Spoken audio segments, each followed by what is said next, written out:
سورہ انفال کا رکوع نمبر 4 اور 18، یہ اس کی تفسیر ہماری مکمل ہوئی۔ اس میں جو علمی نکات ہیں وہ مختصراً میں آپ کے سامنے پیش کرتا ہوں۔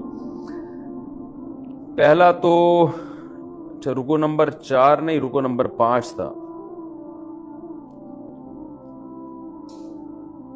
یا ایھا الذین آمنوا ان تتقوا اللہ یجعل لکم فرقانا، اس میں جو علمی نکات ہیں، پہلا نکتہ کہ اللہ نے کیا فرمایا کہ اگر تقوی کوئی بھی شخص اختیار کرتا ہے تو یجعل لکم فرقانا، اللہ اس میں حق اور باطل میں فرق کرنے کی صلاحیت پیدا کر دیتا ہے۔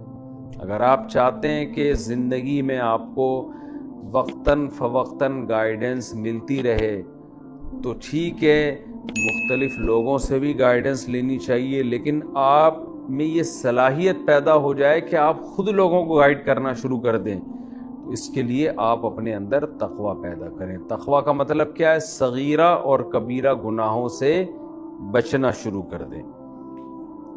دوسری بات، وَإِذْ يَمْكُرُ بِكَ الَّذِينَ كَفَرُوا لِيُثْبِتُوكَ أَوْ يَقْتُلُوكَ أَوْ يُخْرِجُوكَ، کافر کیسی تدبیریں کر رہے تھے ہمارے نبی صلی اللہ علیہ وسلم کے خلاف کہ قید کریں، قتل کر دیں یا جلا وطن کر دیں۔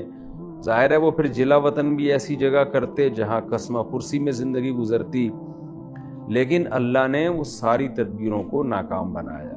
اس میں اللہ پہ توکل کی بھی ترغیب ملتی ہے کہ بھئی ہم اللہ کے حکم کو فوکس کریں، ناکامی کے نقشوں میں اللہ تعالیٰ انشاءاللہ ہمارے لیے کامیابی پیدا کرے گا، ہمیں مایوس نہیں ہونا چاہیے، کیونکہ اللہ کی تدبیر سب سے بہتر تدبیر ہے۔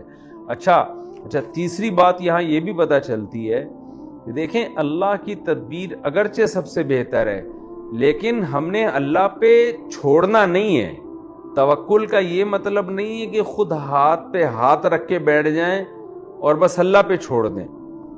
جو ہماری سمجھ میں آتا ہے وہ بہرحال ہم نے کرنا ہے، پھر اللہ ناکامی کے نقشوں میں کامیابی پیدا کرے گا۔ خوب سمجھ لیں، کیونکہ نبی صلی اللہ علیہ وسلم نے جو آپ اپنی کامیابی کے لیے اس وقت اسباب اختیار کر سکتے تھے وہ نبی نے کیے ہیں، اور پھر اللہ کی مدد بھی آتی رہی ہے۔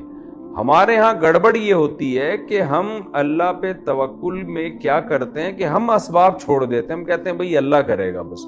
یہ بہت غلط کانسیپٹ ہے، بہت غلط نظریہ ہے۔ چوتھی بات کیا پتہ چلتی ہے کہ فضول اعتراض کرنے والے ہر دور میں موجود رہیں گے، نبی کے دور میں بھی۔ اس کو کہتے ہیں نا خام خواہ کی ایک اعتراض چھوڑ کے چلے جانا۔ تو نبی نے بار بار دعویٰ کیا تھا جیسا کلام بنا کے لاؤ، تو اس زمانے میں بعض کافروں نے کیا دعویٰ کیا؟ ہم بھی لا سکتے ہیں، بس ایسے ہی بیٹھے بیٹھے ہم بھی اس جیسا کلام پیش کر سکتے ہیں، تو بھئی پیش کرو نا، لیکن کیا نہیں انہوں نے۔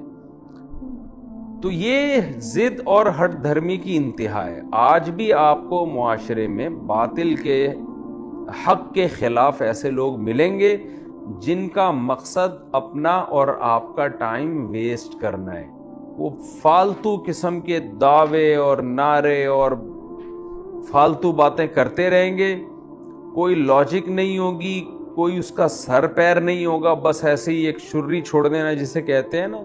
تو آج بھی ایسے لوگ موجود ہیں۔ تو اگر آپ کو واسطہ پڑتا ہے ایسے لوگوں سے تو مایوس نہیں ہونا چاہیے۔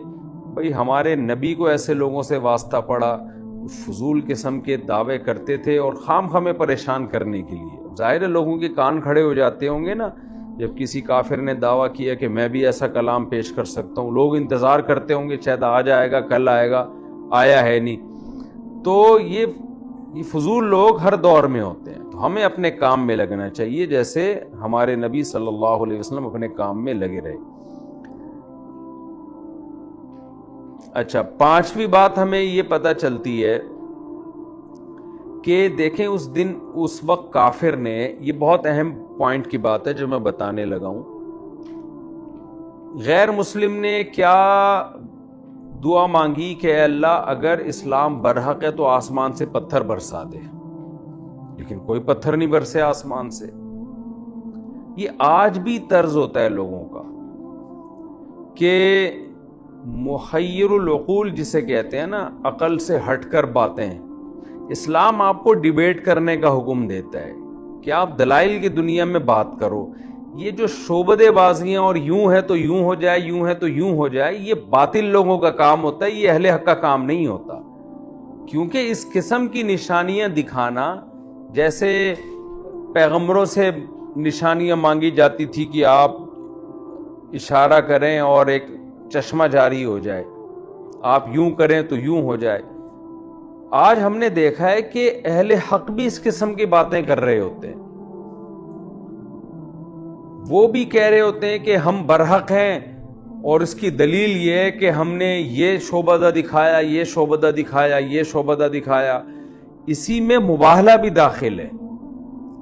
آپ نے دیکھا ہوگا مباہلہ کا مطلب ایک تو ہوتا ہے مناظرہ، دلائل سے کسی سے بحث کرنا، ایک ہوتا ہے مباہلہ۔ مباہلہ کا مطلب یہ ہوتا ہے کہ آپ باطل سے یہ کہیں کہ آؤ ہم اور تم ایک میدان میں اکٹھے ہوتے ہیں اور ہم اللہ سے دعا مانگتے ہیں کہ ہم میں جو برحق ہے وہ باقی رہے، جو باطل ہے اس پر عذاب آ جائے۔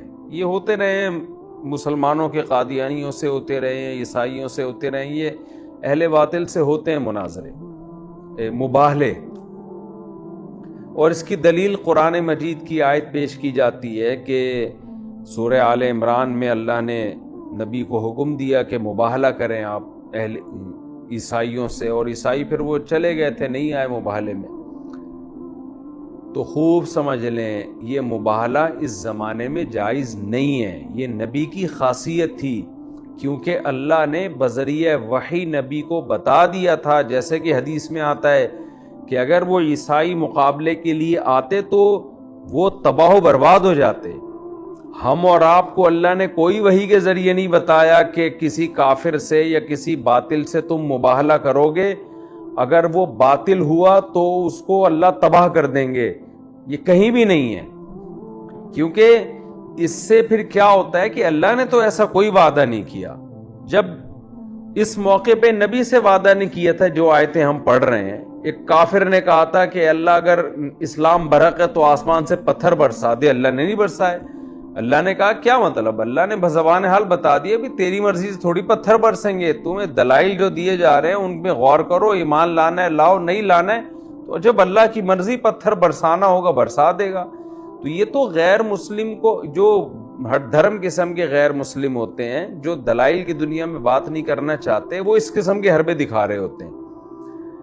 آپ نے دیکھا ہوگا بعض لوگ آ کے کہتے ہیں بھائی اگر تم برحق ہو تو آپ ایسا کرو، یہ گلاس جو ہے نا الٹا کر کے دکھا دو یہیں سے بیٹھے بیٹھے۔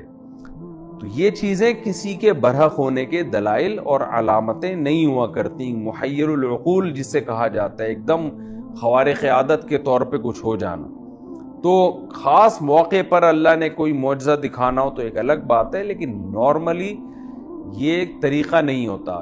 یہ میں اس لیے کہہ رہا ہوں کہ آج بھی بعض دیندار لوگ الجھ جاتے ہیں۔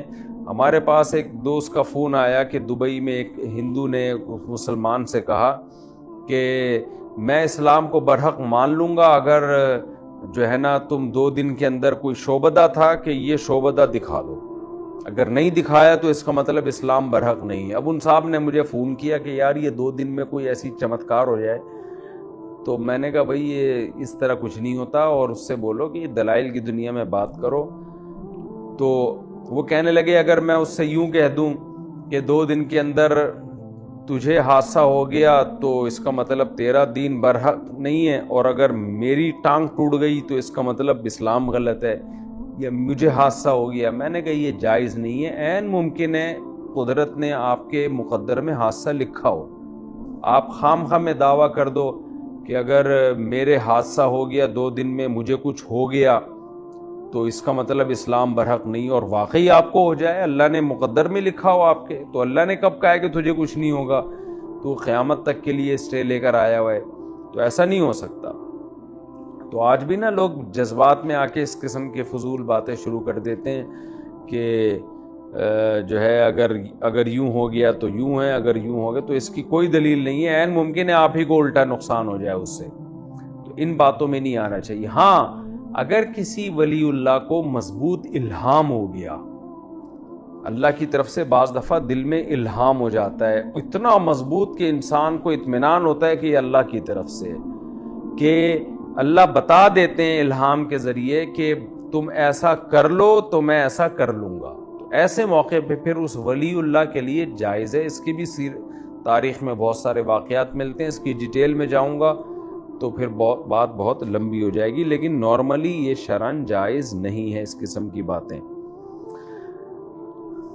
اچھا، یہ علمی نقطہ تھا. اور ایک اور علمی نقطہ اس میں کہ مسجد حرام کی فضیلت، کہ اللہ کہتے ہیں مسجد حرام کے متولی حقیقت میں وہی ہیں، انہی کو حق ہے جو پرہیزگار ہو.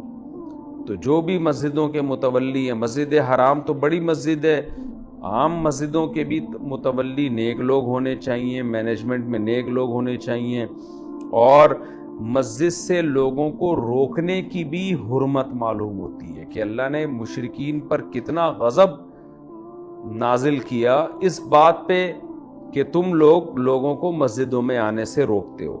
تو اگر کوئی جو ہے حج کو بہت زیادہ مہنگا کر کے لوگوں کو حج کرنے سے روکے، عمرے کو بہت مہنگا کر کے لوگوں کو عمرہ کرنے سے روک دے، خامخواہ کی پابندیاں لگا کے روک دے، یا ویسے ہی روک دے، کوئی اس کے پیچھے کوئی بڑی مصلحت نہ ہو، تو یہ روکنا بھی اس میں داخل ہے. مسجد حرام سے، مسجد نبوی سے یا عام مسجدوں سے کسی کو روکنے کی شرعاً اجازت نہیں ہے. یہ اللہ کے گھر ہیں، یہ کسی کی ذاتی پراپرٹی، ذاتی ملکیت نہیں ہے. ہاں کسی مصلحت سے روک دینا ایک الگ بات ہے، لیکن نارملی اس کی شرعاً اجازت نہیں ہے، بہت بڑا جرم ہے. اور حدیث میں یہ بھی ہے کہ آپ صلی اللہ علیہ وسلم نے حکم دیا کہ لا تمنعوا احدا ممن طاف بهذا البیت لیلا او نہارا، کہ جو بھی دن یا رات میں بیت اللہ کا طواف کرنا چاہے، نبی نے حکم دیا کہ اس طواف کرنے والے کو روکنے کی اجازت نہیں ہے. اور آخر میں جو نقطے کی بات ہے وہ یہ کہ دیکھیں، کافر اسلام کو ختم کرنے کے لیے، جو اسلام دشمن کافر ہیں، وہ اپنا مال خرچ کریں گے، اور آخرت میں یہ مال ان کے لیے حسرت اور افسوس کا ذریعہ بنے گا. تو ہمیں حکم دیا جا رہا ہے کہ ہم اسلام کو پھیلانے کے لیے مال خرچ کریں.